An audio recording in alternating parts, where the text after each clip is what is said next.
Is this the Hello? one and only Mr. Cole Scwartz of Drayter? Hey, how's it going?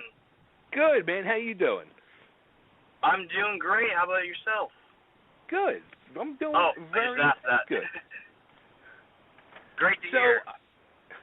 All right. So you're new on my radar. You're new to my world, and I'm liking what I'm hearing. And the first question I gotta ask is the band name. What is Drayter? So that's a great question. So Drayter is pretty much. I started the band when a couple years back with some buddies, and we thought of the name and thought it was a cool name, and just kind of rolled with it. We started out playing as a cover band, and doing all sorts of classic rock tunes and what have you. And over time, people just started knowing us, by the name Drayter. So we decided, hey, why not? Let's keep it. It's a great name. So we decided to keep rolling with it. Now, when I instantly heard you guys, I thought to myself, all right, well, somebody in the band's probably got the last name Drayter. You know what I mean? Yeah. And then I get all the info and you got. I'm like, all right, well, where's the Drayter come in? I didn't get it, but hey, there you go. It works. There you go. It works. Exactly. Now, you said you formed this band, and originally you guys were a cover band. Now, weren't you 12 years old when you guys put this band together? Yeah, exactly. We started when we were 12, just pretty much, the sole reason was just because we liked playing music. We liked playing music that we liked listening to. We just figured, why not, And then it kind of took off from there. At first, we didn't realize, we weren't setting out to go make it a big thing or, whatnot, but after playing covers, we realized, hey, this is a pretty cool thing. Let's keep rolling with it. Wow. So, I guess the initial plan was not even then to do original music. I mean, especially at 12 years old, but. Exactly. Yeah, you're completely right. We, at first, all we want to do is covers. We were big fans of Van Halen, and Black Sabbath, and Ozzy Osbourne, and Pantera, Kiss, Motley Crue, bands like that kind of influenced us. Right. So we just really kind of wanted to play with what we enjoyed listening to. Now, how old were you when you first started playing guitar? I started playing guitar when I was around 6 or 7, so it was first grade for me. Oh shit. I played, for a couple years or so. I did take about a 2-year break in between, just because young kids don't really like practicing a lot. So yes. When I had teachers and they would want me to practice, I just always kind of put it off. So I just kind of got burnt out, obviously the practicing aspect. But when I started picking it up again, I really kind of fell back in love with the guitar, and then just kept going from there. Now, did you was it when you picked it back up, did you go back to taking formal lessons again, or at that point did you start teaching yourself, or? It's funny actually. When I first started picking it back up, after that break, my dad didn't want to go quite into getting me an instructor, just because he had known my history with not practicing. So I kind of took it upon myself to utilize the internet and YouTube and online guitar tabs and stuff, and really teaching myself the music that I like listening to and wanted to play. So I kind of learned the bulk of my playing via the internet. And then after that is when I started picking back up with lessons again. That's amazing. Because it was kind of the same thing for me. Now I'm, I guess, probably double your age, but I grew up in the 70s, a kid of the 70s, with Kiss and all, and same thing, 6, 7 years old, the mid-70s, seeing Kiss, I wanted to play guitar. I wanted to be Paul Stanley, and I begged my mom for a guitar, and actually my sister's husband at the time, he was a guitarist. So they bought me my first guitar, and I was going to Catholic school, so then I would have to go. I was taking guitar lessons from a nun, and it was the same thing. I wanted to play Kiss, and this nun ain't teaching me Kiss. And I didn't want to practice. It was just, the same thing. And then I put it down, and then I came back again a few years later, but then it was going through the lessons again and all that stuff. But today, with the whole YouTube thing, I think that is like just teaching kids today to become incredible musicians. I really do. Oh, I completely agree. I mean, I pretty much owe my falling back in love of guitar to YouTube. I think it's definitely a platform that's made learning any instrument or pretty much anything you want to know very, very accessible. And there's plenty of people on there who break it down really easy, so, the beginner and also the expert can learn the same thing, which is really, really cool and definitely a great thing that modern technology has given us. Right. Now, is that something that you would do maybe in the future, where you're like doing online guitar lessons for kids, or? Oh yeah, I mean it's a possibility. It would definitely be something fun to kind of give back to the other kids, in the same sense that's how I picked up the guitar again. So yeah, I'd definitely be open to it. So all right, so Drayter starts. You're 12 years old. Was the rest of the kids in the band all around the same age, or? Yeah, we were all the same age. We were all just kind of like close friends, really. So. And I guess you've gone through various lineups over the years. Yes. So kind of. Go ahead. Sorry, go ahead. No, go ahead. Oh, I was just gonna say, lineups. People when you're at that young of an age and you kind of like, grow. People start realizing what they want to do and what they don't want to do, and sometimes it doesn't work out. But I think that's part of being in a band and really pushing past that if you have a strong passion for music and really want to make it work. Agree. And now, is it only I guess 2 official members, yourself and the lead singer, Liv? Yes, correct. It's just us, and then our bass player and drummer are touring members. Huh, okay. Interesting. Now, and yeah, Liv you just got Liv in the band last year, correct? Yes, correct. And she is doing fantastic. Yeah, I'll tell you what, I was going through and I saw some videos. I guess you had some older videos. You had another female lead singer a few years back, I guess? Yes, correct. And, I mean, it was good, but it's like night and day between the two. You can just, not only, you can feel the difference, you can hear the difference. I mean, it totally elevated you guys, in my opinion, big time. Well, thank you for saying that. It's one of the reasons, why we decided to start working with Liv, just because she brought so much to the table. I mean, she has a history of playing in clubs and venues and her own band, so she knows the circuit. She knows how to act on stage. She can play guitar, fantastically, and she's got a freaking killer voice. It's just a powerhouse, but she can also hit those crazy high notes as well, which is awesome. Now, how did you guys get together? So we have been playing in obviously both different bands, me being still in Drayter, and she had her own band with her brother. And when we were looking for a singer, she contacted us, and, we got an audition with her, and, we just instantly kind of fell in love with her. That's awesome. Yeah, I mean, it's funny. I'm that one video I saw of the older singer. You guys were real heavy, and I'm like, this is cool. This is very cool.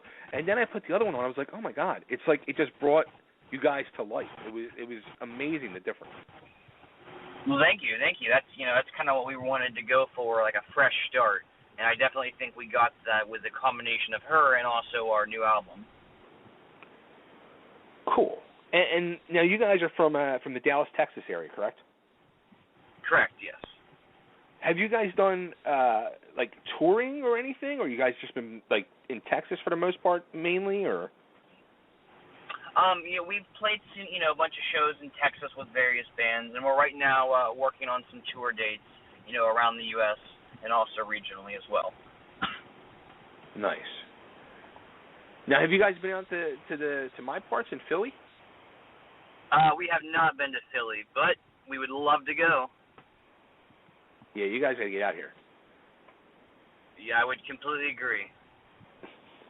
Now, one thing too, like as I'm going through and reading all the articles about you guys and everything, the one thing that was repeatedly said in every article, and from the clips I'm seeing, I totally agree, is the live show.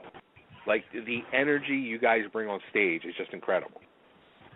Well, thank you. I think, I can speak for all of us when I say that the live show is probably the most important aspect of it. Especially an up-and-coming band like ourselves, we really want to, captivate the audience from the moment we walk on stage to the moment we leave stage, and just kind of have people in the audience going, wow, who is that band, if they already didn't know, who we right. are. And we walk away with, a bunch of new fans, and people, get a buzz going around us, which is great. Yeah, it's totally cool. Totally cool. Plus, we love to have fun on stage, too, so kind of, it's not like we're trying to be more energetic. It's just somewhat of a natural, what we would normally do anyway. Yeah, I mean, you're on stage. That's the whole thing. You got to have fun. If you're not having fun to your own music, nobody else is going to have fun watching it. Oh, I completely agree. And I would definitely say we have a lot of fun up there. Absolutely. So you guys put an album out, I guess, at the end of last year, called 9? Yes, correct.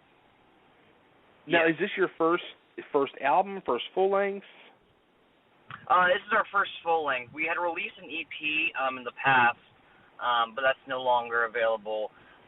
But this is our first full length. With Liv in the band. And I definitely say it's a really good representation of where we are right now as a band and the sort of style that we want to, move towards, and just really kind of where we are right now. Now, and musically too, like, you guys are almost kind of like all over the place, because at one point you can like hear some songs and you guys are like either like a heavy hard rock or just hard rock, and then you hear another songs. It's very poppy, very radio friendly sounding. I mean, and it sounds good. I'm not saying it, but both ends of the spectrum, it sounds very good, and everything is actually, it's all radio friendly. It's everything I can hear being played on a radio. Thank you. I mean, that was kind of our goal going into the writing for it. We wanted to do things that were different and somewhat out of our comfort zone, i.e., the more pop tracks, but we also obviously wanted to stay to our roots. So we really just, tried to pull from all sorts of different influences, that really inspired us to write the songs we wanted to hear, which, ended up turning into the album. So it's just kind of, a blend of everything we wanted to play and everything we wanted to write. Now, how about the name of the album, 9? Like, it's the first full length. Why is it not 1? Or why is it 9? Oh, that's a great question. So 9 is actually the 9-dot puzzle. And basically, the objective of the puzzle is to connect all 9 dots without breaking, going outside of the lines. And it's 3 dots, or I guess 3 rows of 3 dots. And so in like a square formation. And so most people, when they try to, connect all the dots, they get outside of the line. But that's the whole sort of thing, is that you're supposed to break the break out of the puzzle. And for us, this was kind of doing the same thing, where we wanted to be outside of the norm. We wanted to kind of, quote unquote, break the rules in our own sort of way. Right. That's totally. I never would have figured that one out. Yeah, we wanted to make an interesting title that had a pretty cool meaning of also that connects well to why we wrote the music and sort of like the style of it. And something which really blew me away, and correct me if I got this wrong. You guys are donating. Is it all the proceeds to this album? We did all the pre-sale payments for it. Okay, so all pre-sale of this album went to support the education of bullying awareness and prevention. Yes. I definitely say a big theme in our music is self-empowerment and, standing up for yourself and what you believe in. So obviously we are completely against bullying. It's just a horrible, horrible thing that is, kind of going throughout the world, and especially America right now, especially in the youth. So we kind of wanted to give back to that in the sense of our music, but also the donations as well. Yeah, it's sad. Instead of kids, bullying each other and using your YouTube and stuff like that, because that's what they do nowadays, they should be just going and learning how to play guitar. Exactly. There's so many better things to do than bully some kids. Absolutely. So now, is this the one song, "Not Alone"? Is that like an anti-bullying song, or? Yes, exactly. So it kind of sums it up really for not bullying. Like, we just want to let people know, who are in situations where they're being bullied or where they're being threatened by, other people, whether it be kids or peers or, what have you, and just kind of let them know, we're all in this together. Like, you're not alone. Other people go through the same stuff, and just kind of keep your head up and keep pushing forward and do what you want to do and whatever makes you happy. Nice. Cool. So is that the first official single off the album, or? The first official single is "Run." That was the first one we released off of it. Okay. And Not Alone. how about? Was there a video for that one, or? Yeah, we did for "Run." We did it was sort of a behind the scenes sort of music video, and basically just kind of goes through the recording process of the album. Okay. So, just kind of like a background of how the album was created, mixed in with some live stuff as well. Cool. Very cool. And it's scary that it's it's already February of 2016, but I have a feeling it's going to fly by the rest of the year. What do you guys have lined up for the rest of the year? So right now we're working on some small tours with some national acts, and really trying to branch out and play and meet as many new fans as we can. We just really enjoy playing live and spreading our music and spreading our message. So that's what we kind of hope to accomplish in the next upcoming year. Nice. Very, very cool. Well, I guess I don't know. You can tell me if I screwed up or not, but I have "Not Alone" queued up. Oh, awesome! That's great. That's a great song. There you go. That's our second single off the album. That's awesome. So there you go. So I am set then. I am good. Very good. You're cool. Well, perfect. Cole, this has been awesome. I'm going to play this song for everybody. Dude, if you guys got to come to Philly. Bottom line, you just got to come to Philly. Oh yeah, I am ready to go to Philly. So when you guys get here, we're getting cheesesteaks, and you're gonna kick Philly. Yes, I love a good cheesesteak. Awesome, cool. So where can everybody find Drayter and keep up to date on the band and yourself? So we're available on all social media platforms. On Facebook, just search Drayter, or it's facebook.com/Drayter. We're on Twitter as well, and that's @Drayter. We're also on Instagram, and that's @Drayter as well. And you can find Liv and I's social media at Cole Scwartz and @LivMinor. There you go. Now, are you going to just keep it with just you two guys as if the official band, or is there going to be official members in the future, or? For the foreseeable future, I think we're going to keep going as a two-piece. We found that really it's the best way, and we really like Liv and I really like collaborating together and working just us. Obviously, we're a live band, and we use actual instruments instead of like tracks and samples and stuff. So we have, amazing touring musicians who work with us for rehearsals and shows and whatnot, but for the official members, it's just Liv and myself. Gotcha. All right. Cool. All right, well, like I said, I'm going to play Not Alone for everybody, and they need to go and buy the album. It's called 9, and they need to demand you guys to come to their city, even if they don't have cheesesteaks. We'll come anyway. Exactly. And before I let you go, can I get you to cut an ID for me? This is Cole Scwartz of Drayter, and you're listening to Totally Driven Radio. No problem. Hey, this is Cole Scwartz of Drayter, and you're listening to Totally Driven Radio. Awesome. Cole, thank you so much. And you want to throw anything out there real quick about Not Alone before I hit play? Just hope you enjoy the song. Check out the rest of the album if you like it. Very cool. Cool. Here it is, everybody. Well, Drayter. Thank you very much. You're welcome, Cole. Take care, my friend. You too.